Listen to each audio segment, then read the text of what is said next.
This meeting to order. Oh, here we go. I'm going to call this meeting of the East Gloucester Veterans Memorial School Building Committee to order.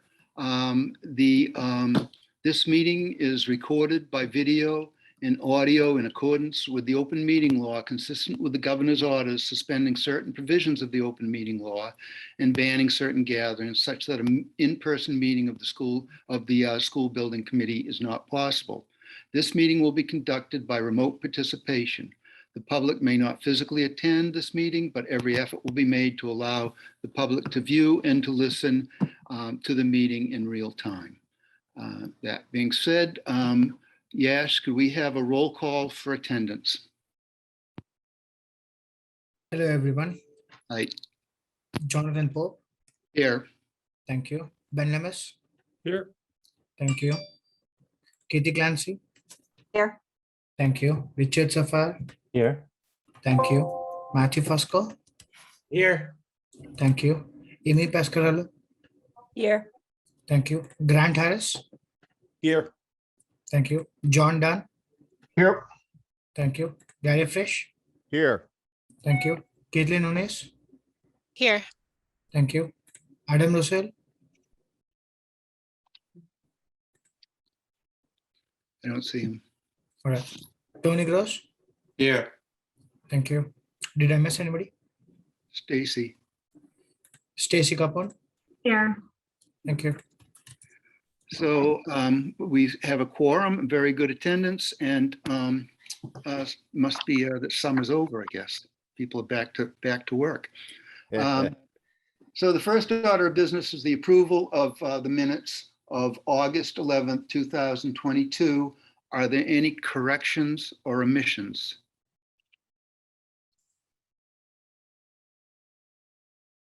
Okay.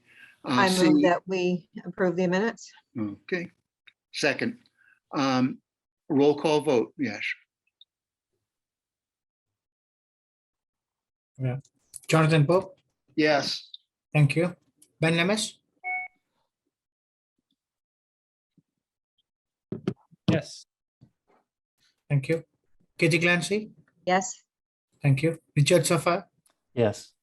Thank you. Matthew Fusco. Yes. Thank you. Amy Pascarello. Yes. Thank you. Grant Harris. Yes. Thank you. John Dunn. Yes. Thank you. Gary Fish. Yes. Thank you. Caitlin Nunes. Yes. Thank you. Tony Gross. Yes. Thank you. Stacy Capone. Yes. Thank you. It passes unanimously. Thank you very much. And the next order of business is the approval of invoices, and I will hand it over to Brian. Thank you, Jonathan. All right, here, yeah, same invoices as we typically have each month. We have the invoice from W.T. Rich, requisition number 13 for the month of August. Covers the construction work in August, encompassing, all major stages of the building. That's an amount of $2,995,374. We have an invoice from Doran Whittier, invoice number 40, in the amount of $90,380. That's for their construction administration work and also some reviews of LED documents that we'll need for the certification. We have an invoice from CBRE, invoice number PJIN 0032018 for $60,000. That's for the month of August for our project management services. And finally, the fourth invoice from UTS, invoice number 101322, in the amount of $1,430. And that was for their on-site testing for the soils and some of the air and vapor barrier. Okay, are there any questions?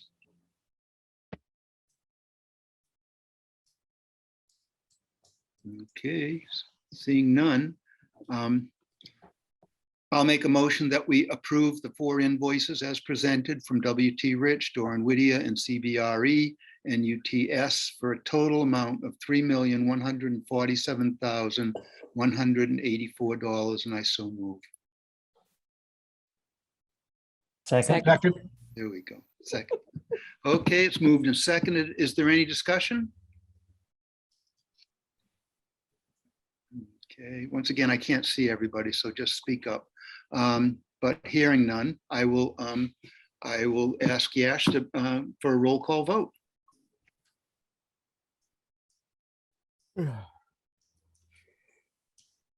Jonathan Pope, Yes. thank you. Ben Lemis, Yes. thank you. Kitty Clancy, Yes. thank you. Richard Safar, Yes. thank you. Matthew Fusco. Matthew Fusco, Yes. thank you. Amy Pescarello, Yes. thank you. Grant Harris, Yes. thank you. John Dunn, Yes. thank you. Gary Frisch, Yes. thank you. Caitlin Nunes, Yes. thank you. Tony Gross, Yes. thank you. Stacy Capone, Yes. thank you. It passes unanimously. That being said, we'll go back to the updates. Yep. And, My screen back up here. and- Thanks, Jonathan. Okay. All right, so you can see the building's coming along nicely. We're actually getting this air and vapor barrier all the way around the building now. And starting to look almost like a little bit of a spaceship, I guess, with all that silver. But the project continues to track well. We're tracking on schedule and on budget. We've been finishing up the building exterior as well as the interior framing and the rough-ins on the mechanical, electrical, and plumbing work. This is really kind of a great time to see the building up close because you can gain appreciation for the amount of work that goes into the finished product. There's a high level of coordination both on the inside work and the outside work, and you kind of can see that whole spectrum of it right now. Building B is also making good progress, and over the next few months, it's going to be catching up with Building A. We have had some material delays on a few different items, but W.T. Rich has been able to coordinate the work activities to be able to accommodate some of those delays. So we're very appreciative of some of those things.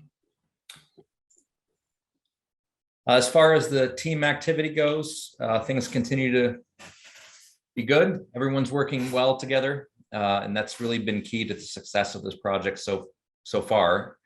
Everyone's trying to do their best and collaborate in order to provide good results.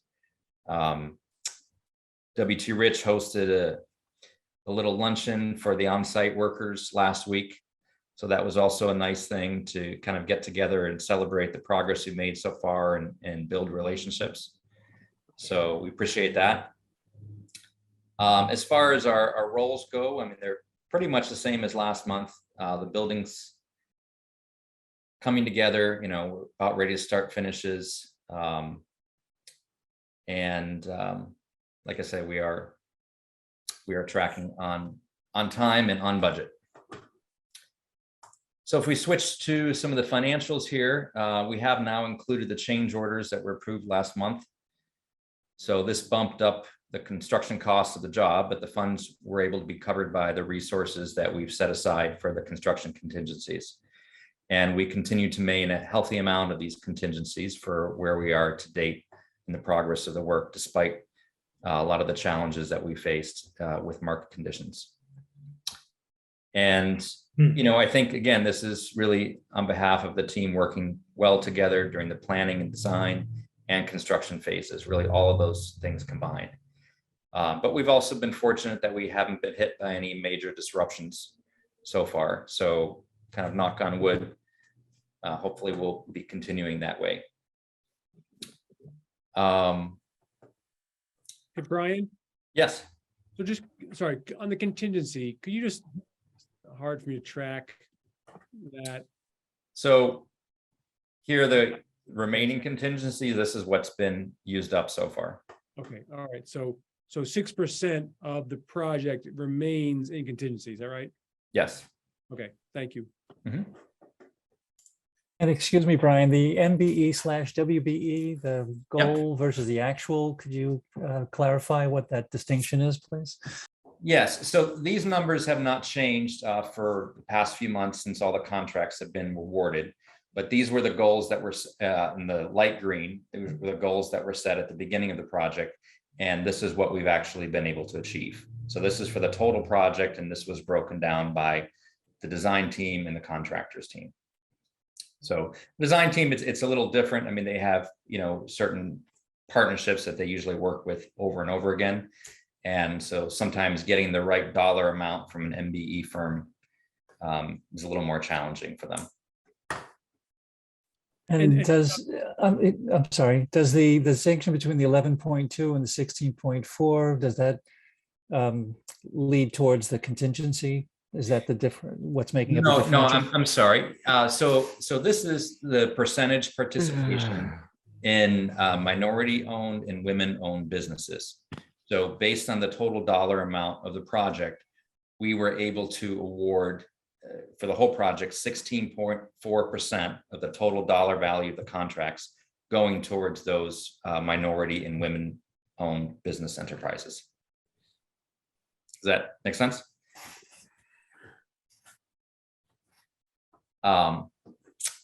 Okay. And sorry, Brian, one more question on that. I just remind us, please, in terms of the light green, the goals, those are set, are those state goals? Or yeah, those are goals that are established at the beginning of the project by the state at the time that the contracts are set. okay, got it. Great. Okay. So moving on to our contracts, this area here is pretty much the same as last month. The PCO number that we have here, I mean, it continues to vary week by week, but it's been hovering around the same number. And the PCOs, I mean, we have both cost increases as well as credits to the job in that category. So as we move through the work, we're always looking to recoup any costs from changes on unnecessary items, to keep the construction costs as low as possible. But of course, we're also, fully willing to pay for any fair changes for any additional work that needs to be done to the job. But just try to avoid any unnecessary expenditures to keep it lean and, not increase the costs and create a burden for the taxpayers. In terms of cash flow, the billings continue. Brian, just a second. Stacy has a question. She raised her hand. Sure, sorry. Hi, Brian, back to the previous, the goals. So we haven't met the designer goals though, right? Is that a concern? No, that's just kind of what we're able to achieve. So they are goals that are set. And, when those contracts were awarded, which was earlier on the job, kind of before I was even part of this, those were the goals that were set, I guess, and that's basically what we're able to accomplish. Okay. Do you foresee us meeting that, or it's not like a concern though, right? No, and yeah, there won't be any really changes with that at this point. So, we're talking about design services that are set up. Design services were set up years ago on this project. So the architect was brought on, and then the architect goes out to pull together their team of consultants. And as I stated before, it's just a little more challenging for them to be able to find, maybe Brad's here, Brad could speak to this, but to be able to find, the right consultants and engineering teams that meet all those criteria. I can.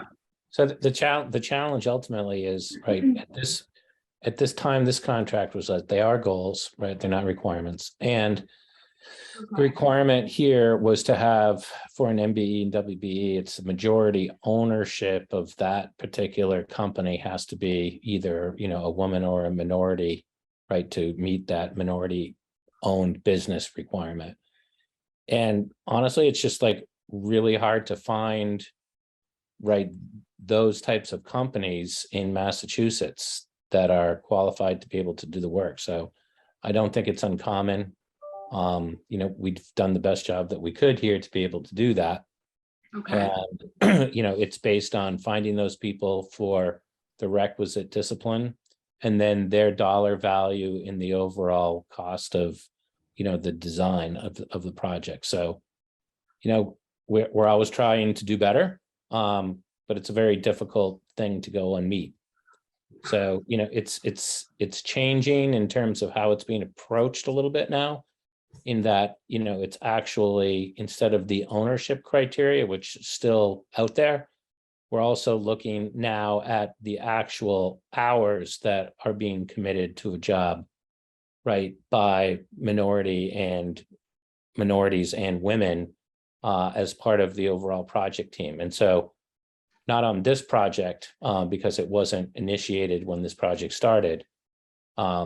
New projects going forward are being tracked under that criteria as well. And it's a very different beast because of the ownership criteria versus, people actually working on the job. So Right. I hope that's helpful. yes, thank you for that clarification.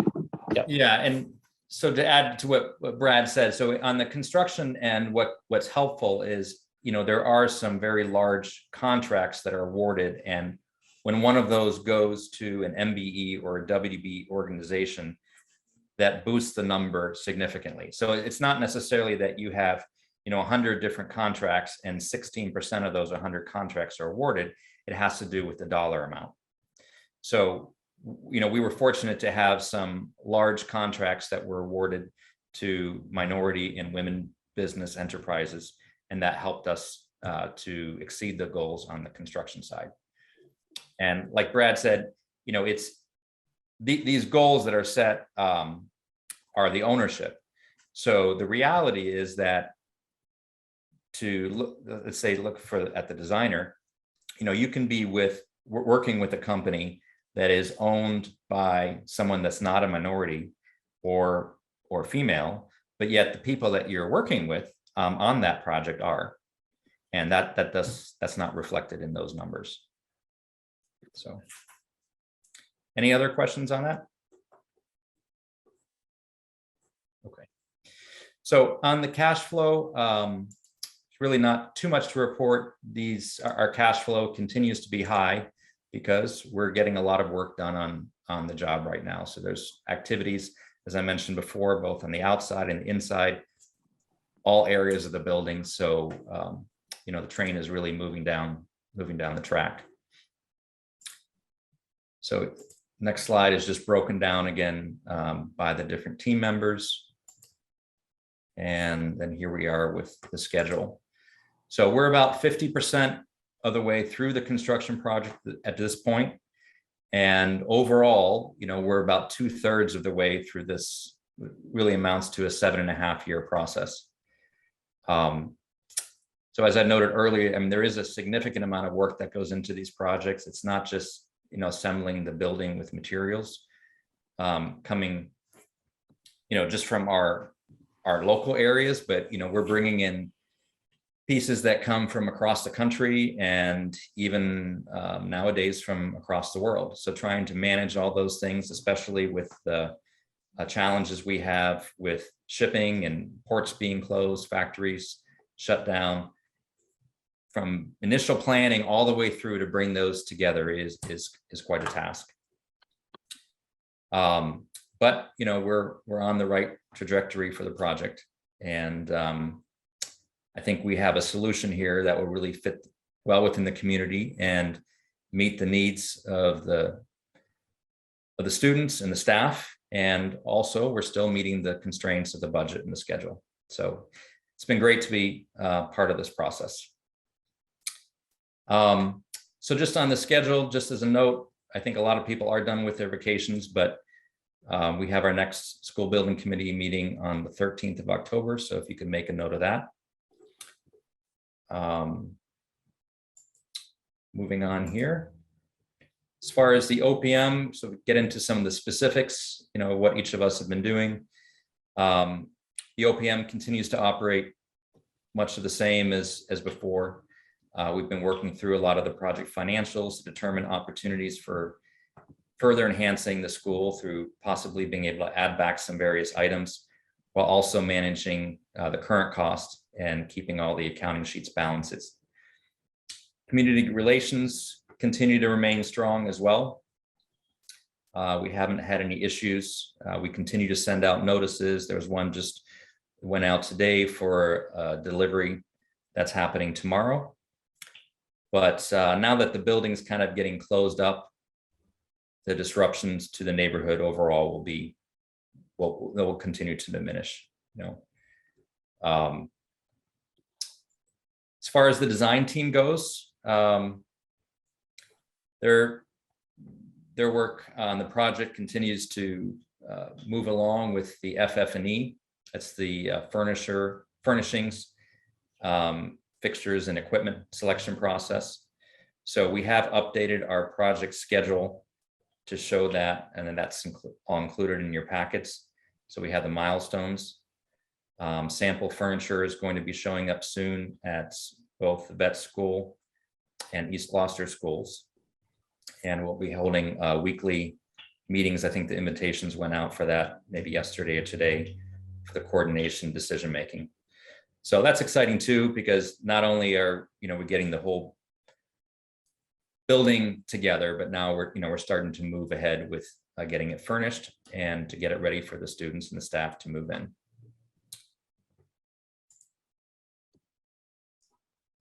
Let's see here. So this is just an example from our updated OPM schedule where you can see all the FF&E milestones that we're tracking against.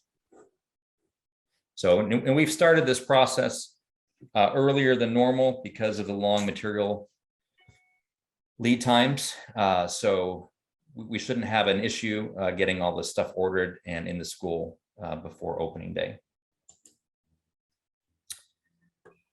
So moving on to CM, things continue to be good. The CM continues to manage the site safety well, handling deliveries and scheduling and the overall work and accounting of all the subcontractors. It does encompass a significant amount of people. On a typical day right now, there are anywhere between 50 and 100 people on the job site. And we track all those numbers. Those are sent to you in your weekly updates. And then, of course, there's a lot of other people that are not on the site that are working behind the scenes in the offices to get all this work accomplished.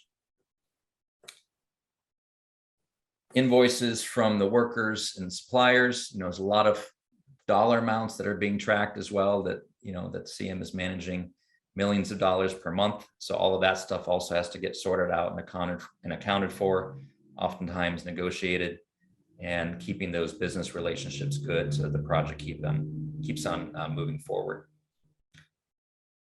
So as I said before, we're continuing to track on schedule. So if we look at these milestones here, some of them we do finish ahead of time. Some of them we finish maybe a little bit behind, but overall, the work continues to track to the schedule. So, and these variations are typical that, sometimes you run into things that happen on the job, but W.T. Rich has done a good job of accommodating whatever delays have happened and keeping the overall project on schedule.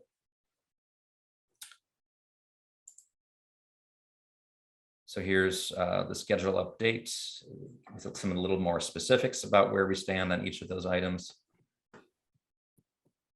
And I can turn it over to W.T. Rich to walk you through. This month, we'll be doing the open space as we've done before. So it'll be a nice opportunity, as I mentioned before, to see some of the things that are going on inside the building and the level of complexity that you'll see on all the systems.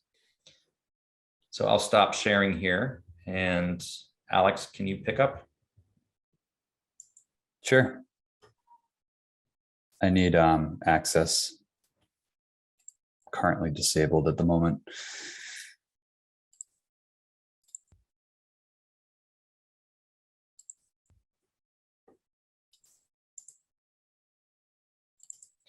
Actually, before Alex Thanks, Maria.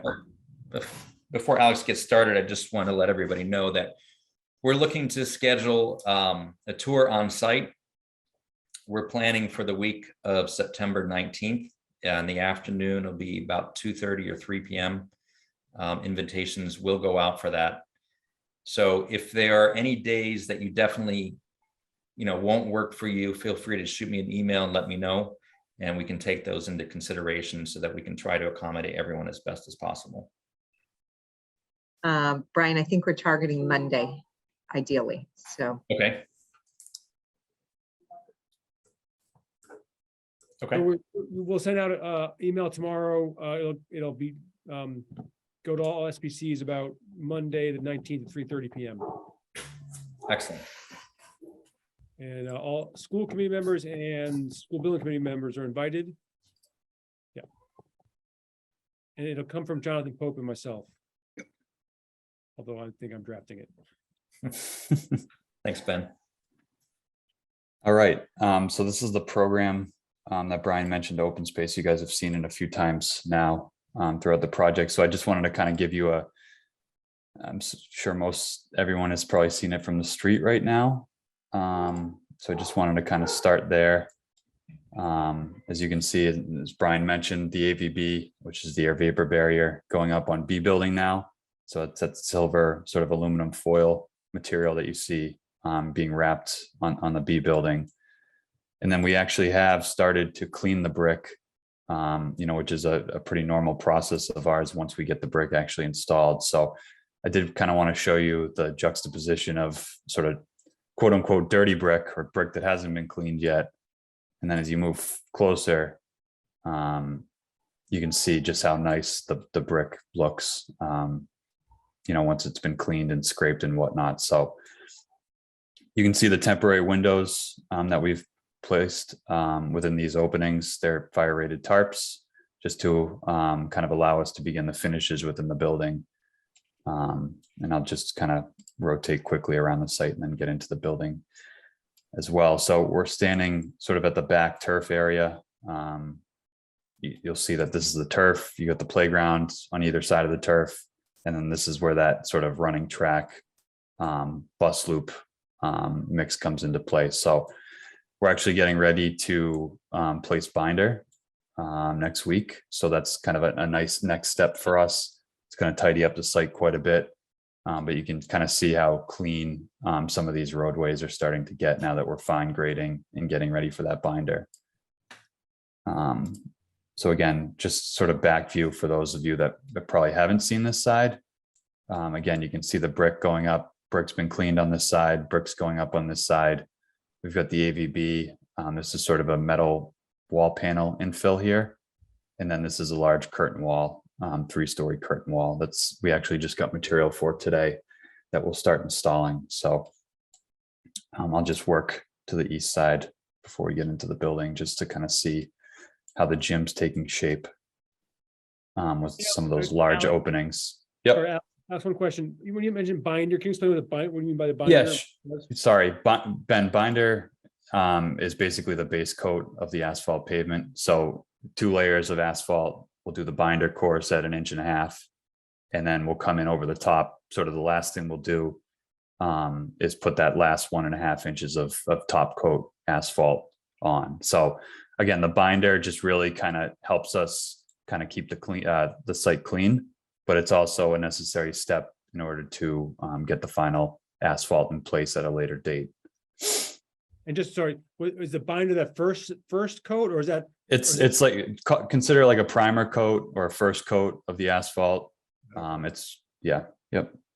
Great, thank you very much. Sure. So let me move inside. I'll go to the 3rd floor since that's the most, furthest along per our schedule.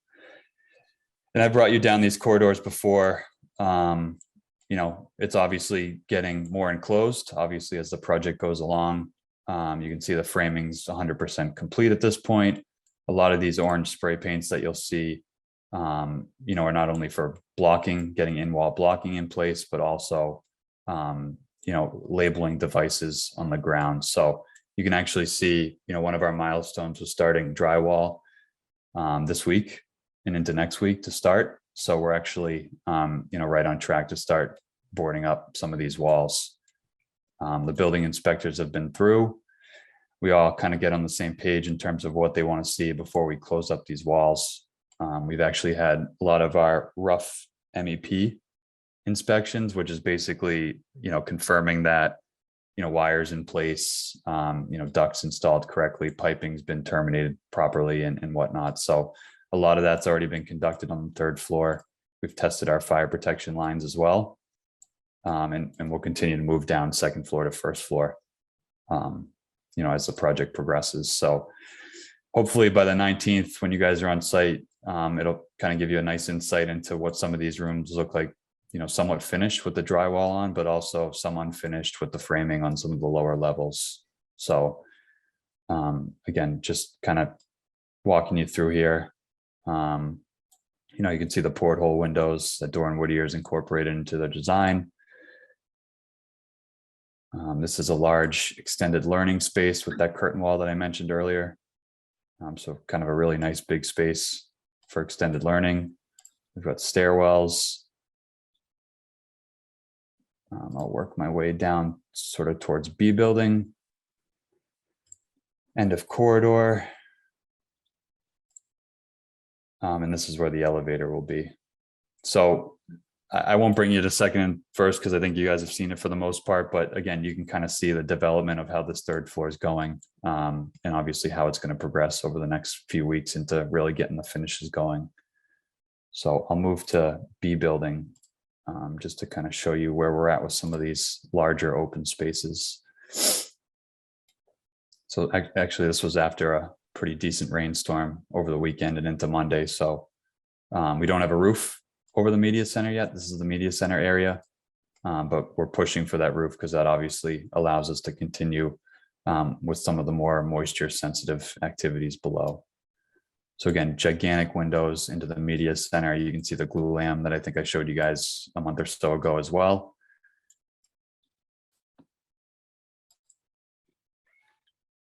Kind of cross over that 2nd, mezzanine level of the main lobby. You can see just how gigantic the space is with the glue lamps and the steel. That'll be painted and exposed in various capacities. And then you get into the gym with the large windows as well. It's kind of our lay down area right now for the larger studs. And then over the course of the next few weeks, we'll start getting these studs up in place, following a similar sequence to A building, getting the studs up, and then obviously getting the rough MEP stuff to follow into finishes. So we're looking at the stage right now, or the platform that'll be constructed and framed out over the next few weeks. That's kind of the general building tour. Obviously, you guys will see a lot more in the next week or so when you're on site, but I'd be happy to answer any questions if there were any. I'll just make a comment that brick looks absolutely beautiful. Yeah, it does. It's really nice. So Alex, John Dunn here. So the glue lamps, are they going to be stained, or are they just going to be natural as they are? John, they have 2 layers of clear sealer on them now. Okay. And I believe, Brad, correct me if I'm wrong, the intent is to leave them as sealed and not Right. stained. Correct.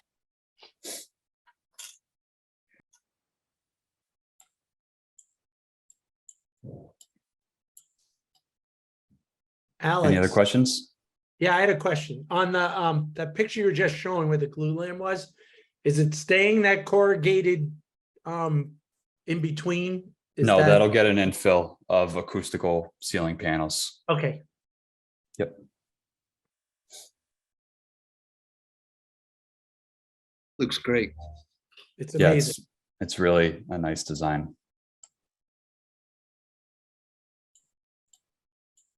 So I'll stop All right. sharing and kick it Thank back you to you, very Brian. Yep, that's pretty much all I have for everyone, unless there's anything that anyone else would like to bring up. Amy? I just want to say, Matt and I were able to let some teachers go in the building on the first day of school, and they were thrilled. They were like cool. giddy, standing in their little spots, taking pictures of themselves and what their office or their classroom will be. So the excitement is building. So thank you for that. Cool. All right. Okay, Sorry, John, there's just a couple things I want to, Okay. actually. So I mentioned the tour, everyone got invites for that, but also, as importantly, on Tuesday at 6:30 PM, this Tuesday, the 13th, 6:30 PM. This has been on social media and stuff, but and our website, but we're having our naming night, which is so we've announced the 10 semifinalist names that are a fantastic nominations committee, which is being supported by Matt Fusco and Amy Pasquarello and 4 staff members.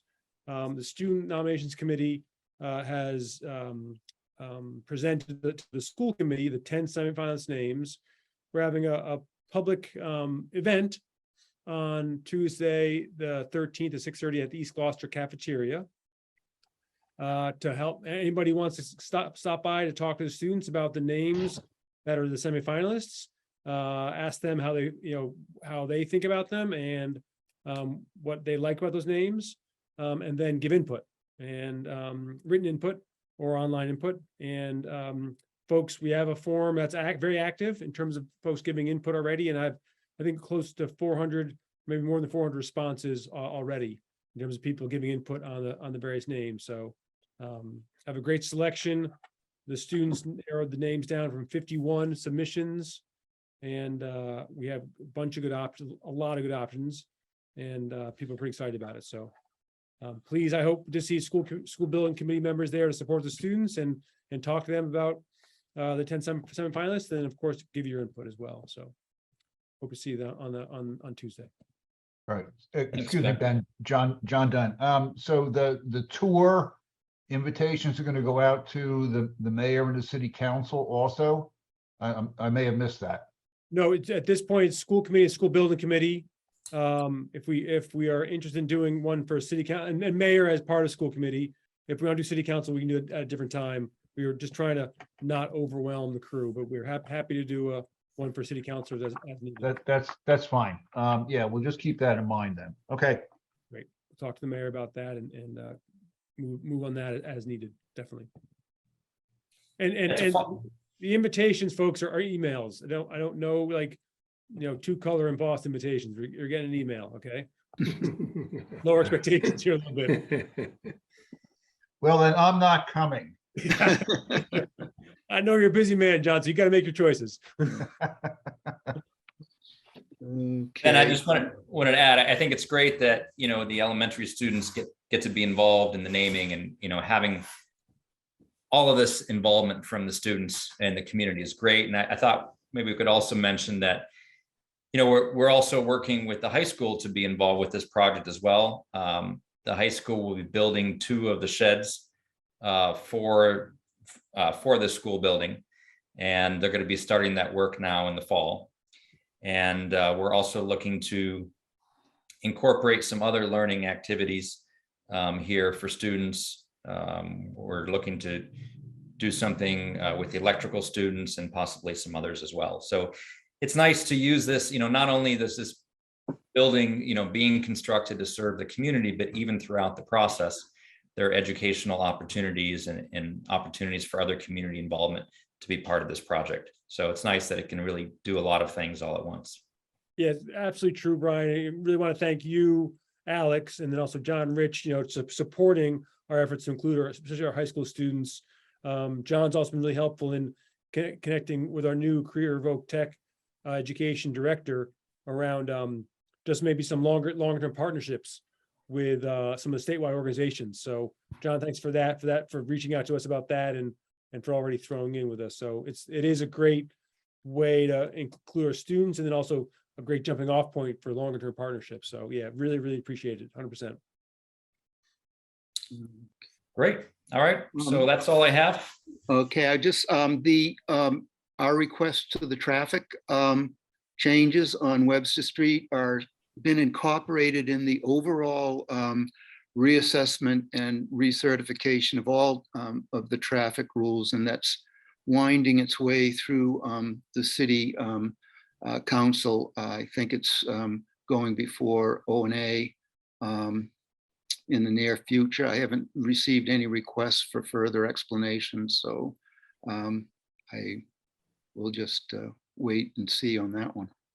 Okay, And the easement, I think, is also going to be going to city council, right? Yeah. yeah, all the easements go through city council, so. Is that maybe this week or next week? Yeah. Okay, Okay, anything else before we adjourn? That's the case. I'll make a motion to adjourn. Second, Second, There we go. Yes, can we have a roll call vote?